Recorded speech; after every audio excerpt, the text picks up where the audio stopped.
Bwana, leo nataka tupige story kuhusu jambo moja, kuhusu swala zima la the way Simba imetransform kutoka the way ilivyokuwa inacheza mara ya kwanza na sasa.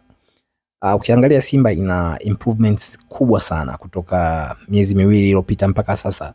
Unaona kabisa Simba ni timu ambayo imebadilika na imekuwa timu ya kishindani, na kama ingetokea kwamba Simba wangekuwa wanacheza namna hii miezi minne mitano nyuma, basi mpaka sasa tungekuwa tunaongea namna nyingine, au tungekuwa tunaiongea Simba ambayo ipo kwenye nusu finali ya CAF Champions League. Lakini ni muda ambao wao waliamua kubadilika. Ukiangalia kipindi cha nyuma, mchezaji ambaye alikuwa anategemewa ni Mpanzo, lakini sasa hivi Mpanzo ni mchezaji ambaye anatokea bench. Hata akitokea bench bado unaona kwamba yeye sio mtu muhimu sana. Transformation ambayo Simba wameifanya mpaka kufikia hivi kilivyo, kwanza kabisa ni kitendo cha kumpata Steven Barker. Steven Barker kwangu mimi ni bonge moja la kocha, na ukiangalia the way timu inavyocheza, timu inavyo collectively, utaona kabisa kwamba Steve Barker ni moja kati ya kichagizo kikubwa cha Simba Sports Club kubadilika kutoka kule walipokuwa mpaka sasa walipo. Lakini jambo jingine ni aina ya maingizo walioingiza katika dirisha dogo. Ukiangalia wachezaji kama Kasal, maybe pale tulikuwa tuna shida sana kwa sababu walikuwa na Pinpin Kamara. Ukiangalia mchezaji kama Tule ni bonge moja la mchezaji ambaye kwa jicho la kawaida uwezi ukaona ni namna gani ametransform defense, lakini Tule ni mchezaji ambaye ametulia. Kwanza kabisa anakuofa kitu, anaofa power. Yani ukiona ile battle kati ya wachezaji na mafuadi na Tule, unaona kabisa kwamba Tule ni mchezaji ambaye ameenda kuituliza backline ya Simba. Lakini partnership ya Tule na Lucien Derek, utaona kabisa kwamba ni namna gani Simba sasa wame transform timu yao. Lakini pia jambo nyingine, kuna upgrade ambayo imefanyika upande wa kushoto. Ingizo la Nixon Kibabange, utaona ni moja kati ya upgrade kubwa sana ambayo Simba Sports Club wameifanya. Anthony Mligo alikuwa ni mtu ambaye anaingia na kutoka, yani anakupa kitu mechi ijayo, unaona unashika kitu, unasema ni namna gani kwamba Anthony Mligo anacheza timu ya Simba. Lakini mechi inayofuata utaona atakupa kitu, utasema yes kwamba ni mchezaji ambaye tunamtarajia. Lakini performance na consistency ya Nixon Kibabange inaonyesha kabisa ni namna gani kwamba Simba wamepata upgrade kwenye upande ule ambao ulikuwa una weakness katika kuzuia, lakini pia offensively. Kibabange anashambulia vizuri, anapiga cross, anaingia ndani hivyo, so ana overlap vizuri sana. So utaona hiyo ni moja kati ya upgrade ambayo Simba wameifanya. Lakini tukisogea mbele kabisa, utaona maingizo ya winga wawili hao ambao ni Libase Gwe pamoja na mwenzake Anise Oula.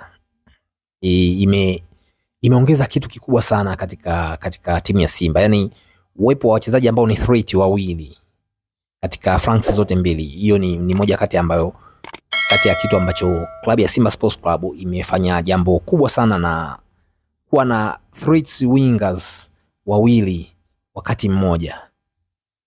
Unaipa team balance, kwamba kwa sababu hata mabeki wanakuwa wasogei sana mbele, wakiwa wanajua kabisa tukisogea mbele mpira akipata Anise Oula, basi tunaweza kukaribisha majanga nyumbani kwetu. Lakini pia upande wa Gueye, utaona kabisa kwamba na yeye ameongeza kitu ambacho sometimes mabeki ambao walikuwa wana overlap sasa hivi utaona wanajizuia, yani hawasogei sana juu, waache watu free. So hiyo ni moja kati ya mbinu ambayo Simba Sports Club, au moja kati ya kitu ambacho Simba Sports Club wamekiongeza ambacho kimetransform timu yao kutoka kikule walipokuepo na mpaka sasa walipo. Lakini pia utaona jambo jingine ambalo limeongezeka kwenye klabu ya Simba Sports Club ni ongezeko la Clatous Chama. Chances created sasa zimeongezeka. Ni vile tu kwamba walikuwa wanamhitaji au wanahitaji striker sasa atulie afanye vitu. Clatous Chama ameongeza kitu kikubwa sana katika creation yake, katika namna anavyo position. Yani utakuta kuna muda timu inasogea, lakini Chama amesogea pembeni, anaomba mpira na anaangalia, anaweza kuona uwanja mzima. So hiyo ni akili kubwa sana ambayo hauwezi kumfundisha mtu, bwana wewe jiposition kule. So Clatous Chama ni moja kati ya mtu ambaye pia amekuja kufanya transformation ya klabu ya Simba Sports Club, na the way tunaona Simba inacheza sasa collectively, ni kitu ambacho hakijaja kwa bahati mbaya, kimekuja kwa watu wamekaa chini, wamezungumza, wameangalia namna gani tunabadilisha timu yetu, namna gani tunaitransform timu yetu hivyo. Lakini Simba wana mapungufu. Mapungufu ya Simba ni kama yafuatayo. Moja kati ya pungufu lao ni kwamba hawatumii chances vizuri. Ukiangalia most of games ambazo Simba wanacheza, wata create chances nyingi sana, watapata clear chances nyingi sana, lakini hawazi convert kuwa goals. So hilo ni moja kati ya jambo ambalo limewafanya mpaka sasa pia wanajutia baadhi ya mechi. Kuna mechi kadhaa ambazo clear chances wamezipata, wameshindwa ku convert kuwa goals, then mwisho wa siku hizo mechi zimeitani, zimekuwa ni shida. Kwa mfano mechi ya Pamba walipata nafasi nyingi sana, lakini wakashindwa kuzitumia.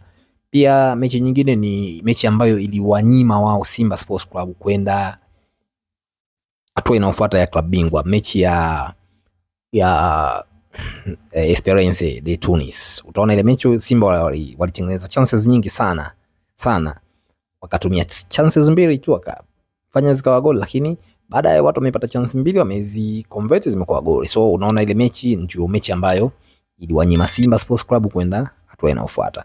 Kwa hiyo hilo ni moja kati ya jambo ambalo Simba Sports Club wanatakiwa walifanyie kazi, conversion ya chances wanazozitengeneza. Ukitengeneza chances 10 at least basi tumia chances 4-5, lakini Simba wanaweza kutengeneza hata chances 15 akatumia moja au mbili. So hilo ni moja kati ya tatizo ambalo mwalimu anatakiwa arudi kwenye uwanja mazoezi na kulifanyia kazi. Lakini jambo jingine ambalo Simba Sports Club wanatakiwa walirekebishe ni hawamalizi vipindi vyote. Yani momentum wanayokupa kipindi cha kwanza na momentum wanayokupa kipindi cha pili ni vitu viwili tofauti. Yani unaweza ukasema hizi ni timu mbili tofauti kabisa.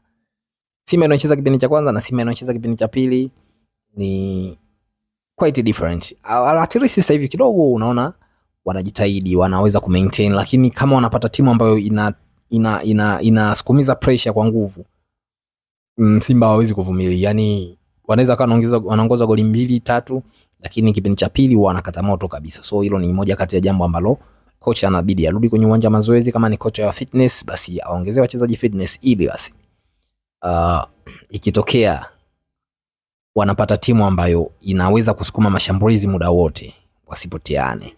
Mara nyingi sana hata wakicheza na timu ndogo unakuta muda ambao timu inasukuma mashambulizi, basi Simba wanapoteana, hivyo wana struggle sana ku maintain hizo nafasi zao. So hayo ndio maoni yangu juu ya Simba Sports Club, lakini kongole kwao, wamebadilisha timu yao, timu inacheza vizuri, inaonekana hivyo. Kwa mpira ni mchezo wa wazi, kila kitu kinaonekana. So kongole kwao, lakini wayafanyie kazi mambo hayo, basi watakuwa na timu nzuri kuelekea mwishoni mwa msimu huu, lakini pia kuanza kwa msimu ujao pamoja na mashindano ya kimataifa. Wanahitaji kuongeza maingizo machache sana ili waweze kuitransform timu yao. Lakini pia jambo jingine ambalo nilikuwa nimesawa, ukiangalia hata wachezaji ambao mara kwanza walikuwa performance zao zipo chini, mfano Neo Maema, nao unaona anakupa performance kwamba hata akitoka mtu akaingia Neo Maema, una kitu ambacho unahisi unatarajia kwamba utakipata kutoka kwa Neo Maema kwa sasa hivi. Lakini previously ulikuwa Neo Maema akiingia ni bado unashika kichwa.